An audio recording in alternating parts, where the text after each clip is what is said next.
Okay, so the session has a slightly different title on the timetable, but it's the same session.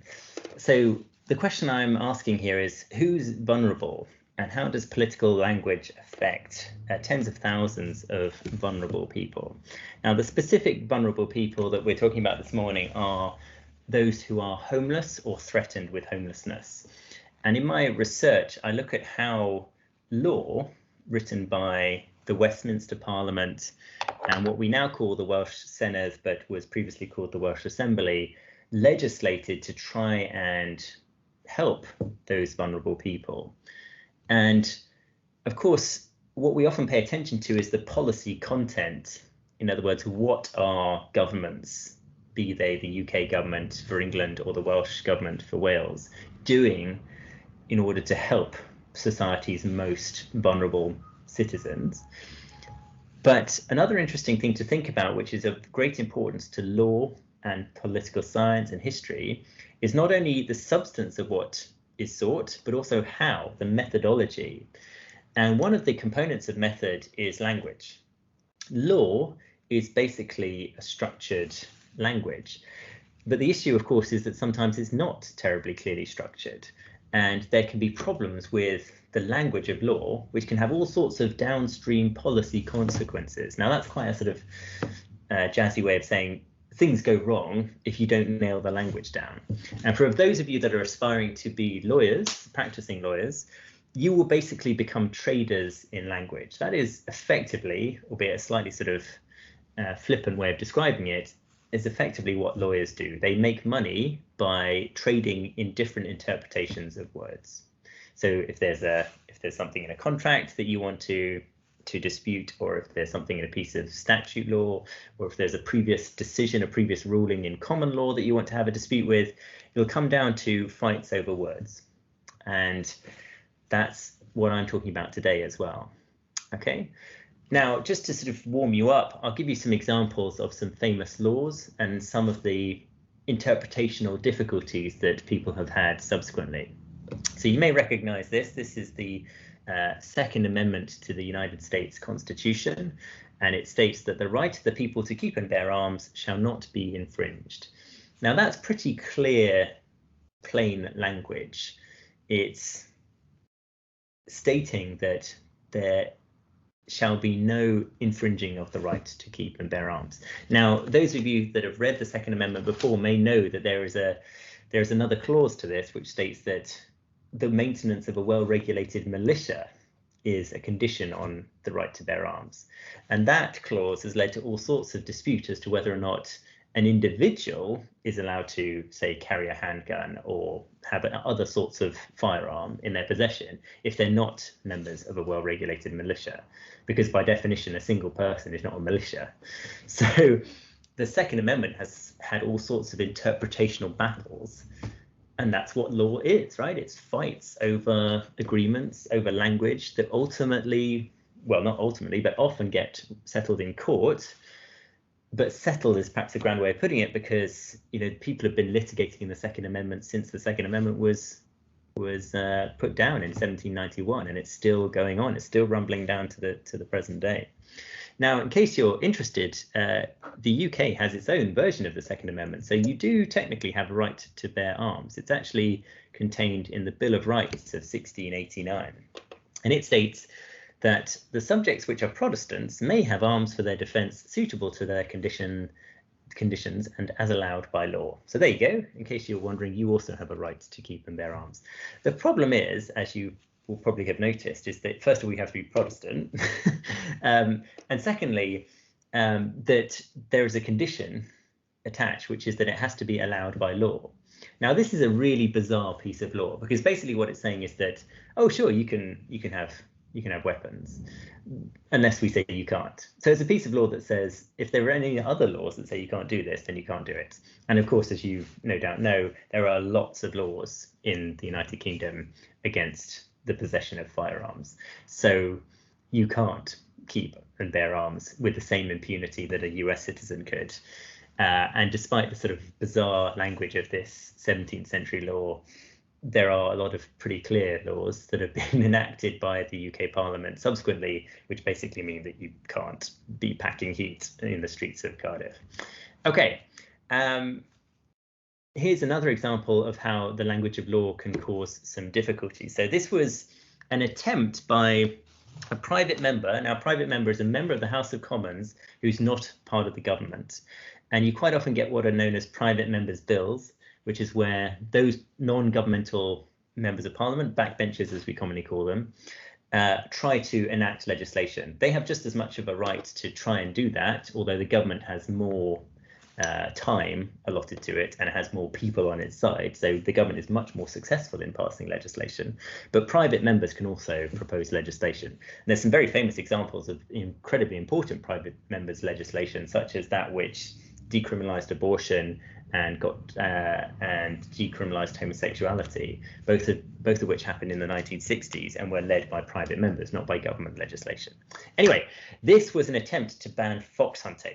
Fox hunting used to be entirely legal and was highly controversial. And there were several private members that wanted to just snuff it out. And so one proposed piece of legislation included the following language: any person who uses, causes, or permits any dog to hunt any wild animal shall be guilty of an offence. Now, just have a think about that language and imagine you've got a client who either has a dog that has been implicated by this law, or you are trying to encourage the prosecution of someone for this offence. Think about the difficulties posed by this language and how a judge and a court would have to untangle what this text means in a given context, because that's how law works. You know, you've got to try and impose this text in the real world somehow. So think about, you know, a real world scenario where this sort of legal language might cause difficulties. So I'll give you a couple of seconds just to have a think about that. Okay, so I mean, if you think about the verbs, any person who uses, causes, or permits. Now, okay, if someone uses a dog to hunt, that seems fairly sort of prima facie that they have the intent for the dog to hunt the wild animal. Okay, so let's say, for example, they are doing hare coursing, they're trying to catch hares. If they use the dog to catch the hare, then okay, that seems like they've got the intent to do the illegal hunting. But what if they cause or permit the dog? I mean, what, for example, if someone opens their back door and a dog runs out and chases after a rabbit and catches said rabbit? You could argue, if you were a particularly sort of zealous prosecutor, that by opening the back door, the defendant had permitted the dog to leave the premises to hunt a wild animal. Now, it may not have been in the intent of the owner for the dog to hunt the wild animal, but it was the direct consequence of their actions. So hopefully you can see that this is problematic language, and it could lead to lots of people being criminalized for behavior that was unintentional. So hence this private members legislation didn't get anywhere, because Parliament decided that it wasn't sufficiently clear to operate. But there is a lot of language that does get through Parliament that is similarly unclear. And that's another part of the puzzle, which is just the sheer volume of legislation that Parliament enacts. So by Parliament, I mean the Westminster Parliament at the moment, but we will be talking about the Welsh Senedd as well. So here is a statement from Lord Phillips of Sudbury in the House of Lords. I'm grateful to my noble friend for that reply, but is he aware that we legislate at between 200 and 400% the rate of any comparable country in Europe? Is he aware that the cumulative effect of making legislation at the rate of between 11,000 and 13,000 pages a year over the last 15 years has been a state of indigestion in this country that some might call citizen constipation, which has parlous consequences? Now, what Lord Phillips is getting at here is that if you just constantly cram loads more law onto the statute book, you're making more and more possible avenues for litigation, for disputes in courts or disputes in other fora that could cause all sorts of policy consequences. And so he's trying to make the point that, you know, it seems, isn't it a bit odd just how far beyond the UK is other comparable democracies in terms of just the amount of stuff it puts on the law books. So that's just with regards to volume, but I'm interested in more than just volume. I'm interested in the quality of the language. Now, here's a description of the increased volume nonetheless. So the grey bars describe the increased word length, and the white line describes the number of statutes. And so what you can see is that the number of words has increased, but the number of statutes has gradually decreased as the 20th century progressed. So what I did to work this out was I used a machine reading algorithm to read all of the laws that the British Parliament had enacted from the year 1900 to the year 2015. So that's millions and millions of words. It's about 40 odd million words, an extraordinary amount of content. Now for this, it's just a basic word count, so nothing particularly sophisticated here, but I'll go on to show you what other things the program was capable of. And so as you can clearly see, an extraordinary increase in the number of words, albeit with some fits and starts, but it's a pretty clear secular trend across the 20th century of an increased quantity of legislation, but contained in fewer individual pieces of law. So that means that there are fewer, much longer pieces of legislation. And by much longer, I mean much longer. Some modern laws run to literally thousands of pages. And so there's an awful lot of detail there for lawyers to get their teeth into, to potentially make a lot of money for their clients and for other people. And, you know, of course, lots of policy goals to be achieved, no doubt, as well. Okay, but let's not get too fixated just on the quantity. Let's think about the quality. So I used a number of methods to work out how we could even measure the quality of language. One thing that's worth noting is that you can't really assess meaningfulness in law because, as mentioned, law is contested in its meaning. So if I was to say, oh, this law means that, I would be sort of suggesting that I am the world's best ever judge and I already know what all the laws mean, but no one has that knowledge. So what's better is to measure, using a computer program, relative meaninglessness rather than relative meaning, because I can't tell you what laws mean, but I can tell you which laws are more likely to lead to disputes as to what they mean, because they have certain patterns of language that can be machine read and therefore can be scaled up to an enormous data set, and you can get all sorts of input on that. And in particular, I focus on 4 parts of speech, which are noun and verb qualifiers. So those are things like adjectives and adverbs.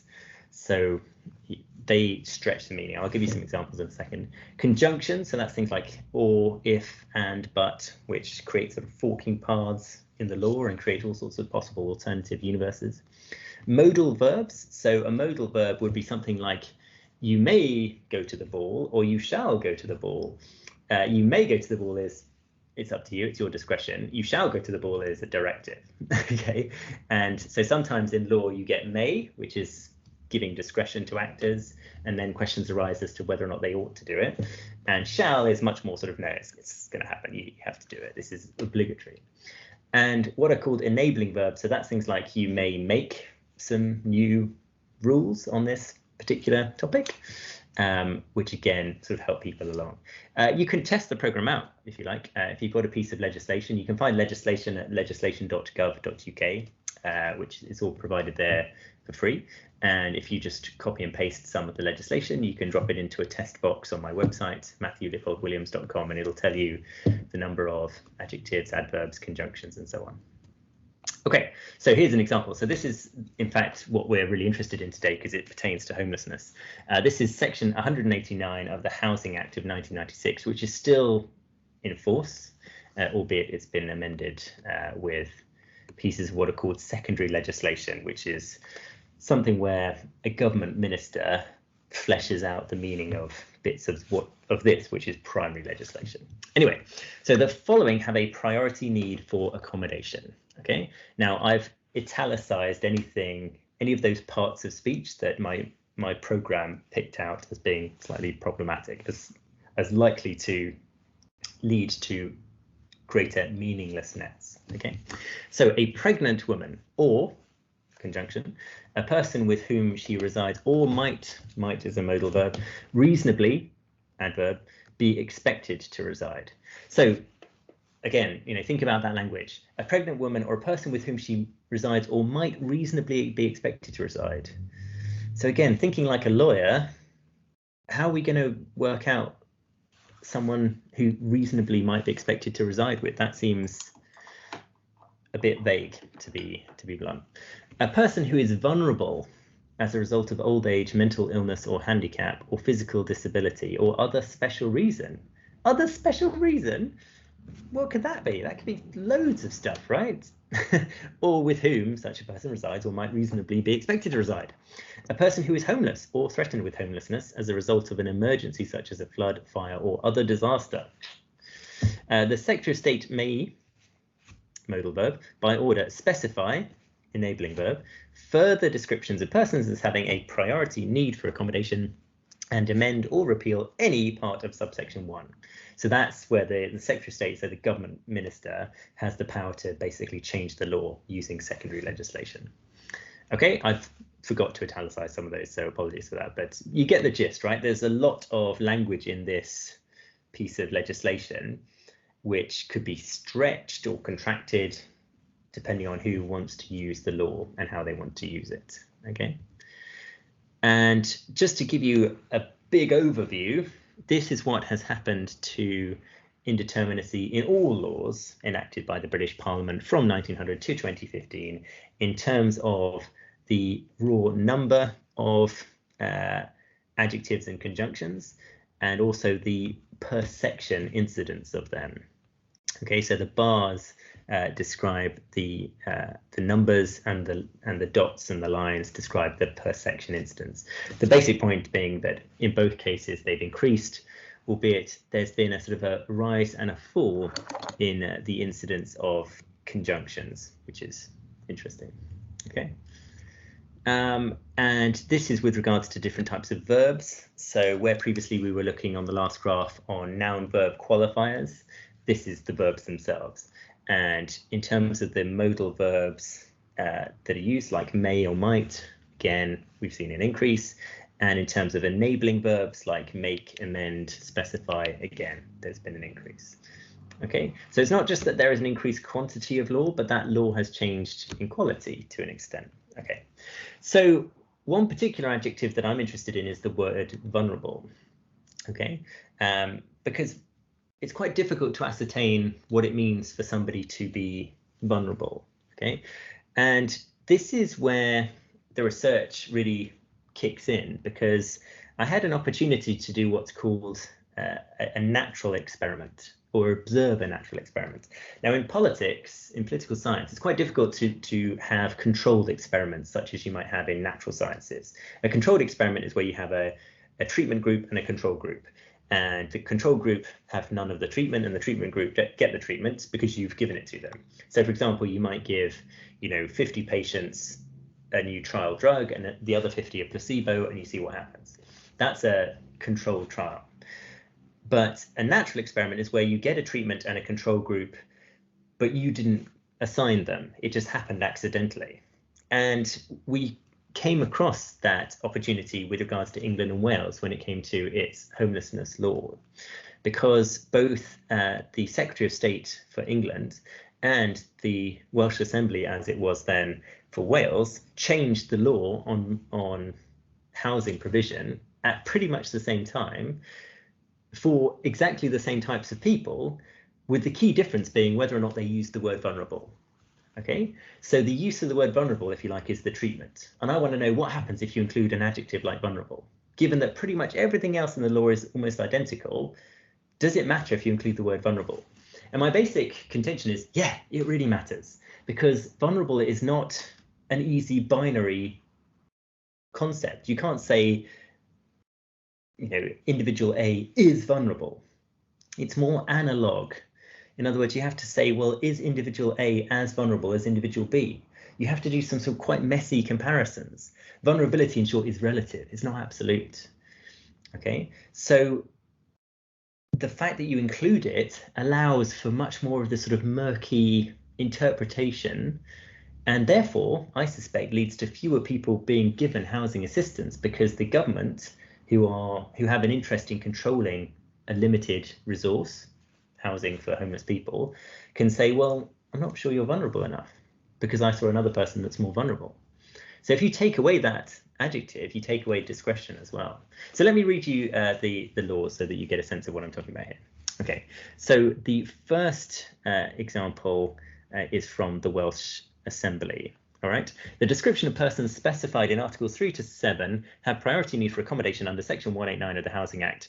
A person without dependent children who has been subject to domestic violence or is at risk of such violence, or if he or she returns home is at risk of domestic violence. Okay, that's the Welsh law. The English law, the descriptions of persons specified in the following articles have a priority need for accommodation for the purposes of Part 7 of the Housing Act of 1996. A person who is vulnerable as a result of ceasing to occupy accommodation by reason of violence from another person or threats of violence from another person, which are likely to be carried out. Okay, now a key difference is that in the Welsh case, they are using binary logic. If someone is at risk of domestic violence, they are vulnerable. You don't really need to assess that. Whereas in the English case, you can only consider someone for housing assistance if they are a person who is vulnerable as a result of ceasing to occupy accommodation. So in other words, in England, someone could cease to occupy accommodation by reason of violence, but not be considered vulnerable and therefore not be given housing assistance.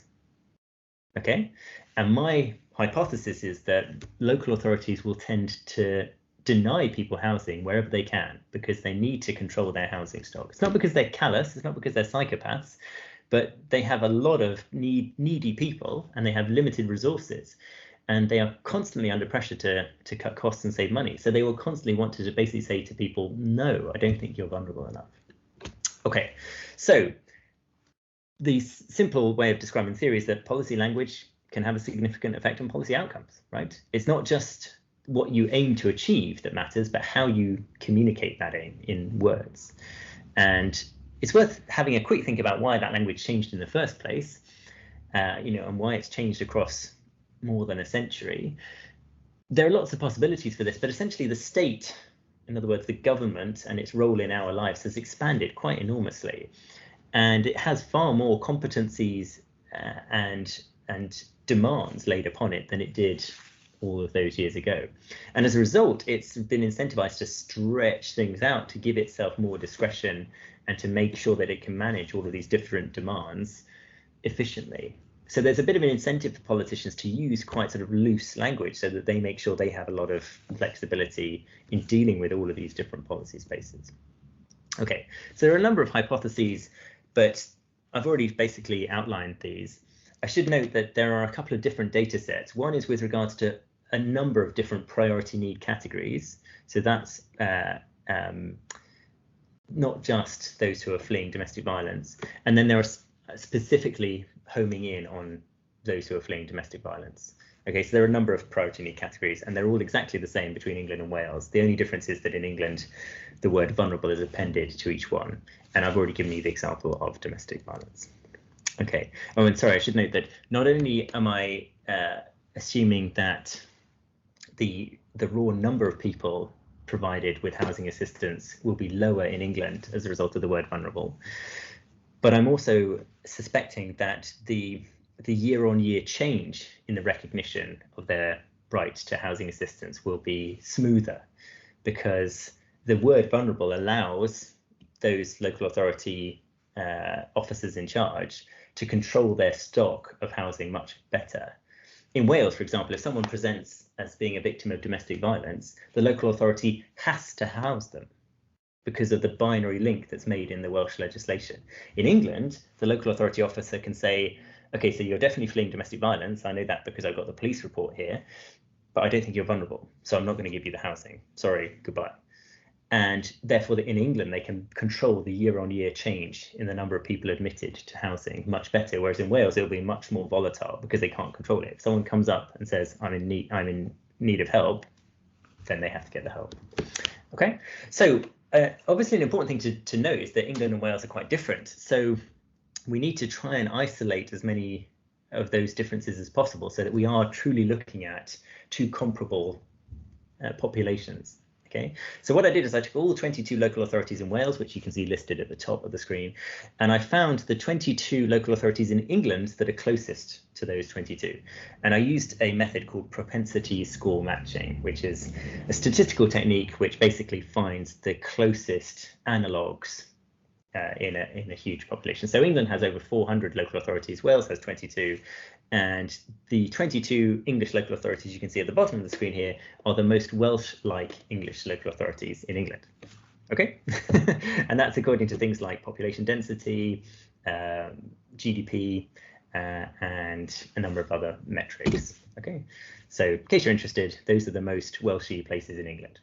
All right, and here are some results. So what we're starting off with is recognition of priority needs. So this is the average recognition of people that are in priority need of housing assistance by year. Okay, and this is measured in per myriad. Now you'll know percent. So percentage is where you measure the number per 100. Per myriad is the same but measured per 10,000, in case you're wondering. And per 1,000 is per mil. So percent, per mil, per myriad. And what we're looking at is per myriad, okay? So this is England before the change in the law that you just saw. So as you can see, a rising level of the number of people who are recognised as being in priority need. Then the law changes and this happens, okay? So it falls off a cliff. So England prior to the law changing is recognising individuals as in priority need for housing assistance, and then all of a sudden the law changes, the word vulnerable gets put in, and there's an opportunity for it to taper off. Now, of course, it's worth noting that there is an initial jump, but that could be just as the local authorities get used to the new policy. Okay, but gradually they realise that they have the opportunity to deny people housing assistance, and it goes down. And also it's quite a smooth tapering, which again is what I was anticipating. For Wales, it's pretty similar before the law changes. So about sort of 12, 13 per myriad people are recognised as in priority need. And then after the law changes, it's all over the place, but it's generally speaking higher. Not generally speaking, it's consistently higher than England. Okay. So it's both more volatile, but it's also higher. So the higher rate of recognition and more volatile in Wales, because the Welsh local authorities don't have the card of the word vulnerable to use to say to someone, no, you can't have housing assistance. Okay, and here it is specifically for those who are fleeing domestic violence. So here it is for England prior. So England's already tailing off. So about one person per 10,000 was recognised as in priority need prior to the change in the law, and then after the change in the law, it basically bumps around at the bottom. It's almost no people recognised. In Wales, we see a divergence early on, and then a continued and quite stark divergence thereafter. Okay, so again, Wales not only recognises many more people fleeing domestic violence as in priority need, but it's also more volatile. It's more changeable. So it'll depend on the sort of forces that create domestic violence. So that could be downturns in the economy, which lead to more people being unemployed, which tends to lead to a spike in domestic violence. Okay. So here are some more results, and this is comparing two very similar local authorities side by side. First of all, Calderdale in Yorkshire. Okay, and these are the real terms. So this is the actual number of people recognised as in priority needs. So starts off at around sort of 300-400, peaking at 500, and then the law changes and it just falls off a cliff to fewer than 100. Whereas in Caerphilly, this is what happens.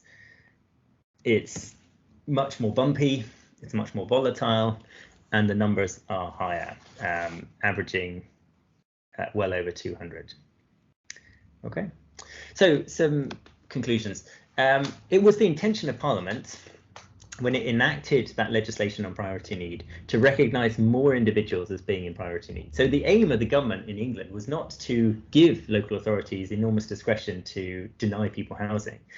Okay, what they wanted to do was to protect people in priority need, including those that were fleeing domestic violence.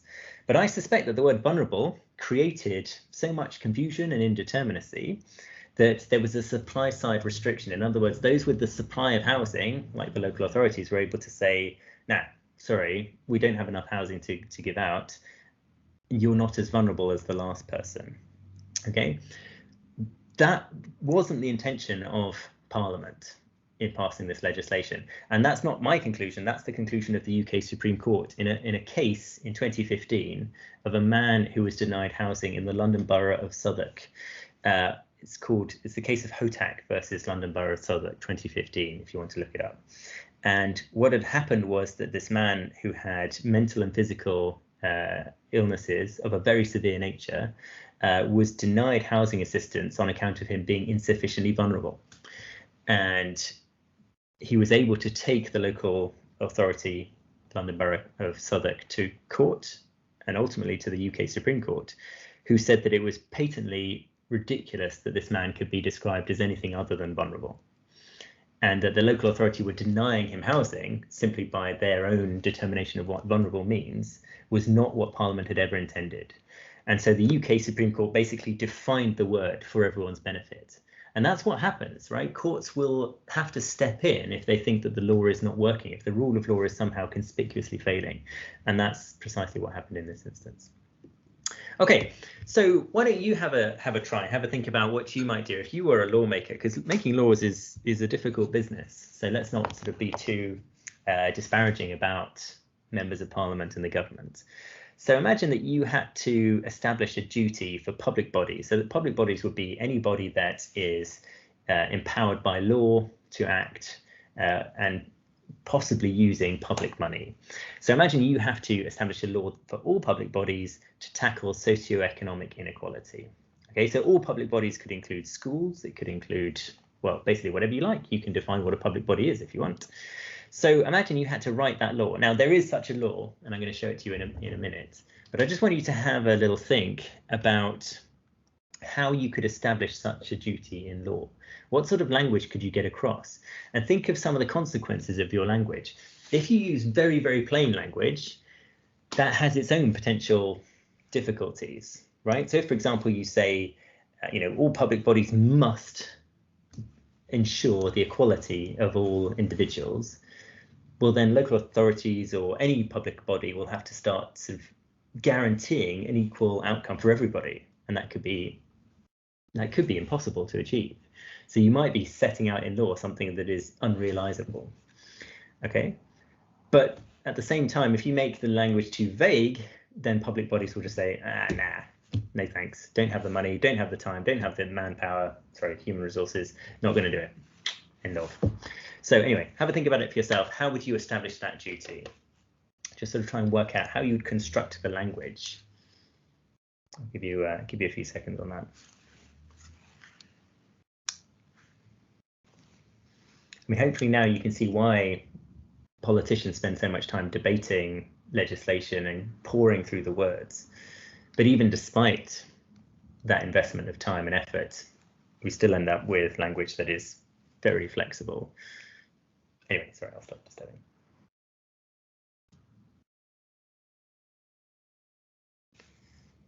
Okay, so hopefully you've had a chance to think about it. So here's the real law.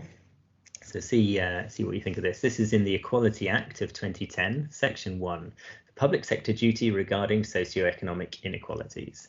An authority to which the section applies must, when making decisions of a strategic nature about how to exercise its functions, have due regard to the desirability of exercising them in a way that is designed to reduce the inequalities of outcome which result from socioeconomic disadvantage. Okay, so we'll just stop with that first subsection. So starting off, it's pretty plain, right? An authority to which the section applies must. So that must, that modal verb must, is straight as an arrow. When making decisions of a strategic nature, well, I mean, the authority can fairly easily escape that duty if it just says, oh, well, that wasn't a strategic decision. That was an operational decision. That was a, I don't know, you name it. They can just change the nature of that decision. If they'd taken away strategic nature and just said an authority to which the section applies must when making decisions, then it would be clearer. It might become a very onerous law, but it still would be clearer. Okay, have due regard to the desirability of exercising them in a way that's designed to reduce the inequalities. I'm struggling to work out how you could possibly litigate against an authority under this law. because all the authority would have to do was to demonstrate that they had due regard to the desirability of exercising their functions in a way that reduced the outcome resulting from socioeconomic disadvantage. Right? I mean, it would just seem magnificently easy to jump that hurdle. Now, it could be that, again, the courts would have to lay out what it would take for you to have due regard. In fact, I think that could be quite likely. So it might be that you'd have to have some sort of paper trail, some sort of minuting that would just describe that you've had due regard to socioeconomic disadvantages. But it could be real lip service. You could just sort of say at the beginning of a meeting, has everyone had due regard to socioeconomic inequalities? Yeah, good. Right, let's move on. Right. So it's really unclear what is expected of the authorities here.